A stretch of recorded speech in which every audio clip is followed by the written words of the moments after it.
Class, today we have to discuss about the strength of acids and basically I will talk about pH. आज हम pH की बात करेंगे. अगर हम बात करें pH की तो pH होता है logarithm of reciprocal of hydrogen ion concentration, कि किसी भी substance में कितनी concentration है हाइड्रोजन की solution में. This is the formula of pH, or you can also use this one, pH equals to log H plus ion concentration. So in your syllabus, आपके syllabus में क्लास हमको एक table देखने को मिलेगा. एक स्केल होता है जिसको हम बोलते हैं pH scale. It was given by Sorensen ने ये टेबल हमें दिया है. इसमें रीडिंग्स होती है 0 से 14 तक. ओके, अगर कोई सब्सटेंस 7 से बिलो है तो हम उसको एसिड कंसिडर करते हैं, और कोई सब्सटेंस 7 से अबव है तो उसको हम बेस कंसिडर करेंगे. 7 पे न्यूट्रल होगा. जितना कम पीएच होगा वो सब्सटेंसेस एसिडिक होते हैं, और जो सबसे लोएस्ट नंबर होगा वो हाईली एसिडिक होगा, और जो हाईएस्ट पीएच होगा वो 14 होगा, और जो सबसे हाईएस्ट होगा वो हाईली बेसिक होगा. 7 पे neutral. Low pH strong acid, high pH strong base, 7 pH neutral. Okay, so यहाँ there are some examples of readings I have given. 0 to 2 strong acid, 2 to 4 pH moderate acid, 4 above weak acid, 7 neutral, 7 to 10 weak base, 10 to 12 moderate base, 12 above highly basic.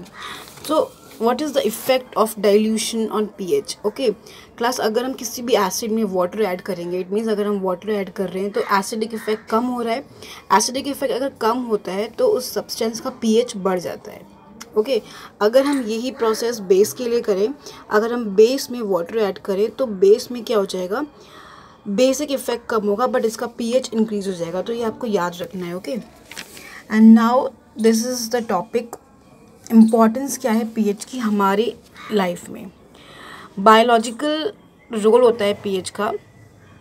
ठीक है, हमारी body के लिए 7 से 7.8 pH range important होता है. अगर pH इससे कम या ज़्यादा होता है तो we can suffer from any kind of acidity और other related issues. Acidic rain की अगर बात करें तो एसिडिक रेन का पीएच होता है 5.6 पीएच. इससे ज़्यादा, इससे कम अगर होता है पीएच तो वो हाईली एसिडिक रेन होगी, तो उससे हमें कुछ इफ़ेक्ट पड़ सकता है हेल्थ पर या स्किन पर या हेयर्स पर या मॉन्यूमेंट्स की बात अगर हम करें तो. Agriculture means plant also require specific pH range. Plant की भी एक अपनी पीएच रेंज होती है जिसमें कोई भी प्लांट ग्रो करेगा. अगर पीएच डिस्टर्ब होती है तो प्लांट की हेल्थ को उससे इफ़ेक्ट पड़ सकता है. ओके, इन डेयरीज जो हम लोग जो मिल्क यूज़ करते हैं, जो हमको पैक मिल्क मिलता है, उसकी पीएच 6.6 होती है. That is good only. अगर इससे कम पीएच है उस मिल्क की तो वो बहुत जल्दी ही ख़राब हो सकता है. इट कैन बिकम सोर easily.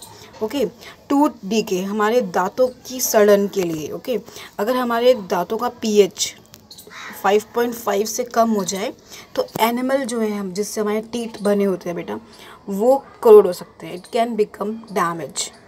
Okay, so pH is having its very importance in our daily life. So you have to read all these things and learn them. Okay, इसके बाद हम बात करेंगे इंडिकेटर्स की.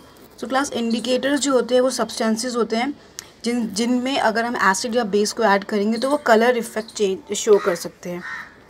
Okay, indicators are substances that bring about change in color when acid and base react with them. It can be natural, it can be artificial. Natural indicator की बात करूँ तो लिटमस होगा. लिटमस हमको लाइकन से मिलता है, और लाइकन होता है एल्गी और फंगस का एसोसिएशन. ओके, ओरिजिनल कलर जो होता है इसका पर्पल होता है, बट इन लेबोरेटरी हम यूज़ करते हैं रेड कलर का लिटमस या ब्लू कलर का. एसिड से रिएक्ट करके ब्लू लिटमस रेड हो जाएगा, और बेस से रिएक्ट करके रेड लिटमस ब्लू होता है. तो ये आपको लर्न करना है कि लिटमस का क्या रोल होता है एसिड बेस को चेक करने के लिए. आर्टिफिशियल इंडिकेटर्स की मैं बात करूँ अगर, तो आपके सिलेबस में फिनोप्थेलिन है जो कलरलेस होता है. मिथाइल ऑरेंज है जो कि आपका ऑरेंज कलर का होता है. एसिड से मिक्स करेंगे अगर हम फिनोप्थेलिन को तो वो कलरलेस ही रहेगा, बट बेस में it will turn into pink colour. Okay. Methyl orange की अगर बात करूँ तो मिथाइल ऑरेंज कलर का होता है, एसिड से रिएक्ट करके ऑरेंज से रेड हो जाएगा और बेस से रिएक्ट करके ये ऑरेंज से येलो कलर शो करेगा। So class you have to learn the types of indicators and how they react with acid and what is the effect of change in colour. ऐसे ही हमारे पास कुछ होते हैं ऑल्फैक्टरी इंडिकेटर्स। ऑल्फैक्टरी इंडिकेटर्स हमारे पास दो हैं, वेनीला एंड ऑरेंज। ये एसिड से रिएक्ट करके इनके स्मेल से हम इनको पहचान सकते हैं। For example you all are familiar with the smell of vanilla और ऑनियन स्मेल। तो एसिड से इन पे कोई चेंज नहीं आता, but when we react it with base the colour will change और स्मेल विल चेंज। ओके, तो बेस से इसकी स्मेल चेंज हो सकती है इन दोनों इंडिकेटर्स की, बट एसिड से कोई चेंज नहीं आता। So class today you have to learn only about the pH and the scale given by Sorensen and artificial indicators and natural indicators, and you have to learn all the examples, and this is very important for your syllabus.